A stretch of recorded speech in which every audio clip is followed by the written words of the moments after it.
नहमदहु व नुसल्ली व नुसल्लिमु अला रसूलिहिल करीम अम्मा बाद फ़ाऊज़ु बिल्लाहि मिनश्शैतानिर्रजीम बिस्मिल्लाहिर्रहमानिर्रहीम।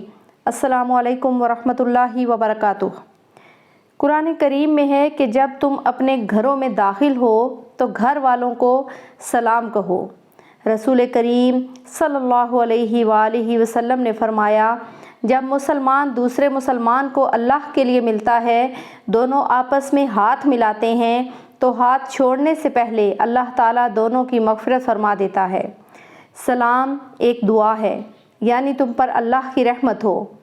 दूसरा आदमी जवाब देता है वालेकुमुस्सलाम, तो वो भी दुआ का जवाब दुआ से देता है। जब कोई किसी को सलाम करता है तो दूसरे अल्फाज में उसको कहता है, मुझसे तुम्हें कोई खौफ नहीं, मैं तुम्हारी सलामती के लिए दुआ गो हूँ। दुनिया में तमाम मज़ाहिब के यहाँ कलाम से पहले तारुफ़ के लिए सलाम के कायम मुकाम कोई लफ्ज़ बोला जाता है। इससे बाहम तारुफ़ भी होता है और ये मज़हब की पहचान भी है।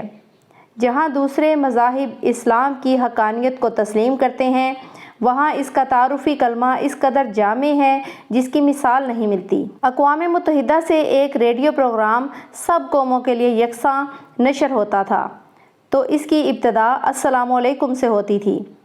हिंदुस्तान के रहने वाले किसी हिंदू ने प्रोग्राम के मुंतज़मीन को ख़त लिखा, ये प्रोग्राम तो सब कौमों के लिए यकसां तौर पर नशर किया जाता है, लेकिन इसकी इब्तदा अस्सलामु अलैकुम से की जाती है, ये तो ख़ास मुसलमानों की निशानी है।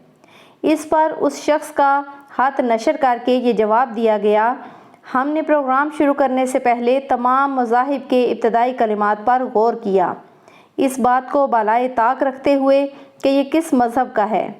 सिर्फ़ ये देखा गया कि किस लफ्ज़ के मानी उम्दा और जामियत दूसरों की निस्बत ज़्यादा है, तो हमें अस्सलामु अलैकुम ज़ाहरी और मानवी एतबार से अच्छा मालूम हुआ और तमाम अरकान इंतज़ामिया ने इस पर इत्तफ़ाक़ किया, इसलिए हम अस्सलामु अलैकुम से ही प्रोग्राम की इब्तदा करते हैं। ये तो था इस्लाम का जो बेहतरीन दुआ देने का और दुआ लेने का तरीक़ाकार है, यानी अस्सलामु अलैकुम, उसकी तफसील। हदीस पाक के मुताबिक जो शख्स सलाम करने में पहल करता है वो अल्लाह रब्बुल इज़्ज़त के ज़्यादा करीब है।